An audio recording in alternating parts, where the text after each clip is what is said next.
오늘 우리가 읽는 말씀은 예레미야서 30장 말씀인데요. 예레미야서 30장에서부터 이 33장의 내용은 특별히 큰 전환점을 맡고 있는 내용을 전달하는데, 소위 위로의 책이다, 회복에 대한 하나님의 약속, 새 언약에 대한 약속의 말씀이 주어지고 있다는 겁니다.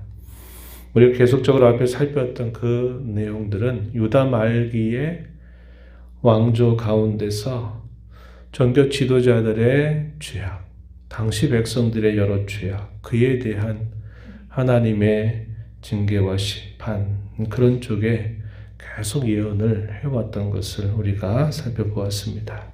이 30장에서부터 33장까지의 내용은 그에 반하여 하나님께서 자기 백성들을 위로하시는 그런 말씀, 이것이 주어지고 있다 하는 것입니다. 오늘 우리가 있는 이 30장의 내용을 두 부분으로 크게 나눠보면 17절까지의 내용에서 하나님은 자기 백성들에게 회복에 대한 약속을 선지자를 통해서 건네줍니다. 그리고 후반부에 있는 내용 18절에서부터 마지막 절까지의 내용은 어떻게 회복을 시킬 것이냐, 어떤 모습으로 회복시킬 것인가, 그 회복의 내용에 대한 이언의 말씀을 주고 있습니다. 먼저 하나님께서는 이 예레미야에게 먼저 이런 말씀을 하세요. 내가 너에게 일러준 모든 말을 너는 책에 기록을 해라, 이렇게 말씀합니다. 하나님이 하신 그 말씀이 귀로 들려져서 이렇게 시간이 지나면 혹여나 잊어버릴 수 있기 때문에 그들 백성들로 하여금 이 모든 말씀을 기록을 해서 그들에게 반드시 그들에게 알려줄 것을 명령하시게 됩니다. 이것은 하나님이 말씀하신 이 내용들이 반드시 성취된다, 이루어진다 라고 하는 것에 대한 하나님의 의지, 하나님의 결정, 그것을 전달해 주는 표현으로 볼 수 있습니다. 그 기록할 내용에 대해서 뭐라고 설명하냐면 3절 말씀 보시면은 내 백성 이스라엘과 유다의 포로를 돌아오게 할 날이 오게 할 것이다. 그들이 다시 그 약속의 땅을 차지하게 할 것이다 라는 이런 내용들을 전달을 하고 그것을 기록을 하도록 해라, 이렇게 말씀을 하십니다. 비록 그들은 여전히 하나님께서 그 백성들을 완전히 패망 가운데 두지는 않으셨어요. 패망을 앞두고 있는 상황입니다. 그 이유는 그들이 그렇게 되지 않고서는 고쳐질 길이 없고 그들의 마음이 하나님께로 돌아올 그런 상황이 아니었습니다. 그만큼 그 죄악상이 오랜 시간 동안 쌓이고 쌓여서 더 이상 스스로 어떻게 할 수 없는 상황까지 이르게 되었기 때문에 그러합니다. 그래서 그들이 바로 눈앞에 닥치게 될 현실은 더 많은 어려움, 환난이 그들에게 우선적으로 닥쳐오게 될 것이다, 이렇게 말씀을 해주십니다. 7절 말씀으로 한번 가서 보시면 슬프다 그날이여, 그와 같이 엄청난 날이 없으니라. 그날은 야곱의 환난의 때가 됨이로다, 이렇게 말합니다. 그들이 1차와 2차 포로를 맞게 되면서 이미 끌려간 사람, 남아있는 사람이 있는 그런 상황입니다. 나라의 운명이 어떻게 될지 모르는 풍전등화와 같은 그런 위기 상황에 있어요. 그것만으로도 그들에게는 적지 않은 충격이 되는데 하나님께서는 그 정도 이상이 될 것이다, 이런 말씀을 하시게 됩니다. 엄청난 날이 될 것이다.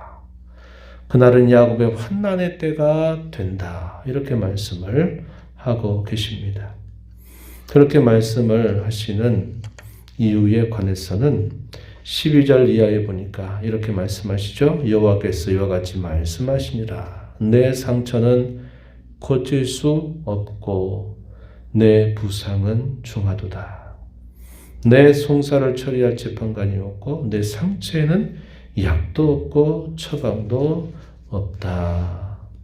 14절 중간에 보면 내 악행이 많고 내 죄가 많기 때문에 이렇게 표현을 합니다. 당시에 그 백성들의 죄악상은 그저 말로 듣고서 그들이 겸손하고 부드러운 마음을 가릴 수 없는 정도로 깊은 만성적인 그런 죄 가운데 있었음을 이야기합니다. 그래서 하나님은 그 백성들의 그러한 죄를 벌 주심으로써 그들을 낮추시고 그들을 겸손케 하실 것을 말씀합니다. 더 큰 일이 닥칠 것이다. 그들의 마음에 준비를 하게 하는 겁니다. 단단히 그들의 마음을 굳게 하는 그런 말씀을 전달해 주세요. 그러면서 그러나 그것이 끝이 아니라 반드시 그 후에 하나님이 그런 환난 가운데에서 그들을 구하여 낼 것이다. 이렇게 말씀합니다. 7절 하반절 그 말씀을 하시죠. 그러나 그가 환난에서 구하여 냄을 얻게 될 것이다. 그날에는 너희 목에 있는 그 멍에를 꺾어버릴 것이고 너를 올가매는 그 포박을 끊을 것이고 다시는 이방인을 섬기는 일이 없게 될 것이다. 이렇게 말씀합니다. 그들이 누구를 섬기는가? 여호와 하나님을 섬기게 될 것이고 그들의 왕인 다윗을 섬기게 될 것이다. 9절에 그렇게 말씀합니다. 문자적으로 다윗은 이미 오래전 조상에 해당이 되죠. 오래전 인물입니다. 여기서 말한 다윗은 누구를 표현할까요? 하나님께서 그들의 왕으로 보내실 메시아를 상징하고 있는 표현입니다. 그들이 그들의 왕 대신 메시아를 섬기게 될 것이다. 이렇게 예언을 해주는 말씀이 되죠. 그래서 그들은 역사적으로는 이미 포로로 끌려갔지만 완전히 패망을 당하지 않은 상황에서 그들에게는 패망이라고 하는 고통이 아픔을 겪게 될 것을 말씀하고 하나님이 그 모든 징계 아래에 있는 그 백성들을 다시 그들을 건져내실 것을 말하죠. 이건 역사적으로 회복된 일을 말씀을 하는 것이고 그 역사적인 회복, 그 이후에 진정한 회복의 길을 어떻게 마련하실까? 하나님께서 약속하신 메시아를 통하여서 그런 회복의 길을 이루실 것을 예언해 주시는 말씀이 되는 것입니다. 그래서 그 당시에 택한 백성들이 유다 백성들을 대하시는 두 가지 면은 한편으로는 징계이지만 그러나 궁극적으로는 그들을 구원하고 그들을 평안 가운데 하나님이 회복시키실 것을 말씀하고 있습니다. 11절 한번 말씀을 가서 보시면 11절에 이렇게 말하죠. 11절 하반절 보면은 이렇게 말합니다. 그러나 내가 법을 따라 너를 징계할 것이요 결코 무죄한 자로만 여기지는 않을 것이다. 하나님이 택한 백성들을 대할 때 한편으로는 죄에 대한 벌 주심을 징계라고 말하는 겁니다. 죄값을 다 당하게 한다면 살아남을 자는 아무도 없어요. 그러나 하나님이 죄값을 다 무르게 하시겠다, 벌 주심으로 물으시겠다 하는 것이 아니라 그들로 하여금 그것이 잘못되었다는 것을, 그것이 올바르지 않다 하는 것을 분명히 깨우칠 정도로 벌을 주고 마는 거예요. 우리 죄악을 따라 처치하시지 않는다 이 말입니다. 죄에 대하여 따끔하게 그것이 잘못됐다는 것을 혼내는 정도, 그런 정도로 징계하실 것이고 그러나 또 한편으로는 하나님께서는 그들을 건져주신다, 구원하신다, 회복시켜 주신다 이런 말씀을 하고 계시죠. 11절 앞부분에서는 내가 너와 함께 있어 너를 구원할 것이다. 너를 흩었던 그 모든 이방을 내가 멸망시킬 것이다. 그러나 너만은 멸망시키지 않을 것이다. 이렇게 약속을 하고 있습니다. 당시 유다 백성들, 하나님의 택한 백성들을 대하신 이 두 가지 면, 한편으로는 징계하시면서 하나님은 그들에게 구원과 평안을 주신다 하는 이 두 가지 면은 오늘을 살아가는 저와 여러분에게 있어서도 역시 마찬가지 방식으로 우리를 대하신다는 것을 우리는 기억해야 합니다. 그래서 징계가 없다, 그런 신앙생활은 없어요. 우리가 이 땅에서 사는 동안 다 온전한 사람이 되지 못하기 때문에 때로 하나님이 우리를 여러 시련과 어려움 가운데 두실 때가 있어요. 몰아넣으시는 것처럼 보일 때가 있습니다. 그것은 우리를 깨닫게 하시고 우리를 낮추시기 위한 하나님의 수단이고, 낮추신 다음에 하나님은 어떻게 하실까요? 겸손한 자, 겸비한 자에게 은혜를 주신다 하신 것처럼 그들에게 구원과 평안으로 은혜를 주시는 일을 하시는 것처럼 오늘을 살아가는 저와 여러분에게 있어서도 하나님은 이런 방법으로 우리를 대하고 계신다는 것을 기억해야 합니다. 12절 가서 보면요, 하나님이 그들 스스로는 그들이 받은 그런 상처나 그들의 모습에 대해서는 약도 없고 처방도 없다. 이 말은 오직 하나님만이 그들의 진정한 치료자가 되신다. 이것을 깨우쳐주는 말씀입니다. 치료자가 없다 이 말이죠. 스스로도 자기를 치료할 수가 없고 다른 사람도 그들을 치료할 수가 없어요. 그만큼 그들의 이 죄악의 모습이 그만큼 깊고 그만큼 크다는 것을 말해주는 표현입니다. 오직 하나님만이 그들의 그런 상처를 치유할 수 있는 분이심을 가르쳐 주고 있습니다. 17절 말씀 가서 보시면은 이렇게 말씀하죠. 여호와의 말씀이니라 그들이 쫓겨난 자라 하매 시온을 찾는 자가 없은즉 내가 너의 상처로부터 새살이 돋아나게 하여 너를 고쳐주리라. 하나님만이 자기 백성들의 진정한 치료자가 되어 주신다. 이렇게 말씀을 하고 있는 겁니다. 그러면서 하나님이 그 백성들을 회복시키시는 내용에 관하여서는 18절 이하에서 우리가 확인하게 되는데, 먼저는 외적으로 보이는 상황들을 하나님이 회복시켜 주실 것을 약속합니다. 그들의 포로로부터 다시 돌아오게 하실 것이고, 황폐하게 되었던 그들의 성읍이 다시 건축이 될 것이고, 다시 그곳에 사람이 살게 될 것이다. 이렇게 말씀을 하십니다. 이것은 그들이 누리게 될 외적인 회복에 대한 예언의 말씀이에요. 그러나 더 나아가서 하나님은 그들의 내면적인 회복에 대해서도 약속해 주시고 있습니다. 19절 말씀에 가서 보면 이렇게 표현하죠. 감사하는 소리가 나온다. 즐거워하는 자들의 소리가 나온다. 이렇게 말합니다.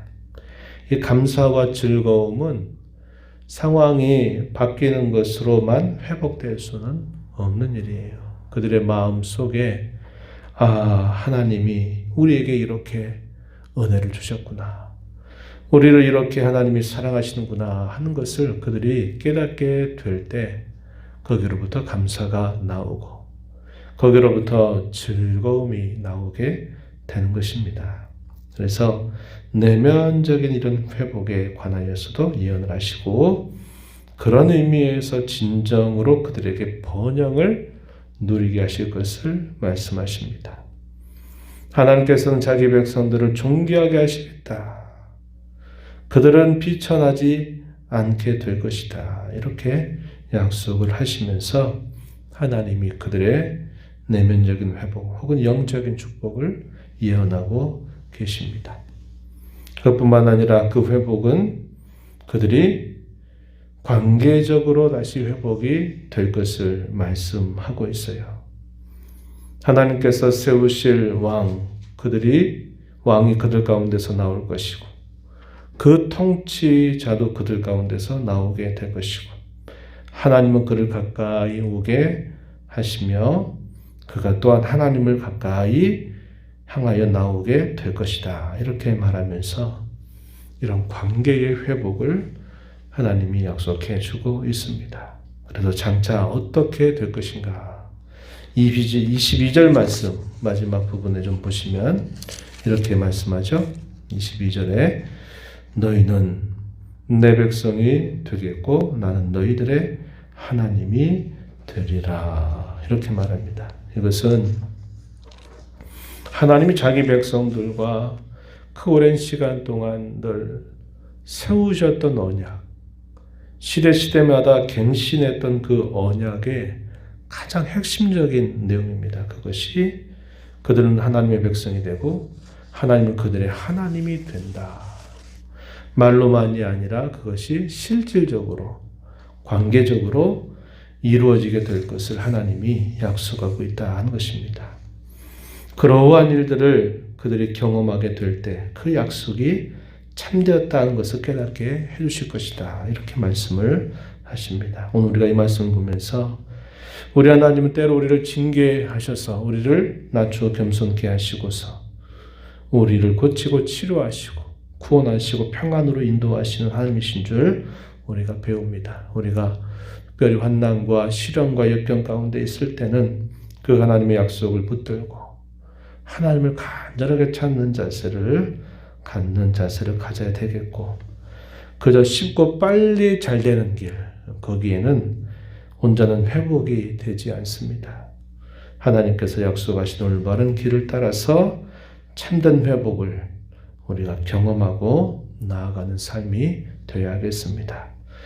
엔데믹 시대를 우리가 이제 맞게 되면서 하나님께서 이러한 진정한 회복의 은혜가 우리 자신과 교회에 있도록 간절하게 구하면서 올바른 길을 따라 전진해 나가는 저와 여러분 모두가 되기를 축복합니다. 하나님 아버지 감사합니다. 이 새벽 시간에도 저희들을 주께로 불러주셔서 오늘도 앞서 행하시며 주신 이 말씀에 귀를 기울여 듣게 하시며 그 옛날 백성들을 향하여 때로 징계하시지만 그 백성들을 평안과 구원으로 인도하시고 치료하시고 새롭게 하신다 하셨던 하나님의 약속을 저희가 살펴봅니다.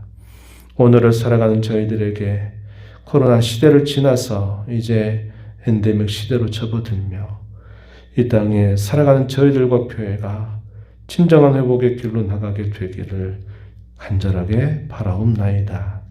은혜의 보호자 앞에 나와서 아버지 은혜로 가는 모든 심령들의 간구에 응답해 주시기를 바라며 예수님 이름으로 기도하옵나이다. 아멘.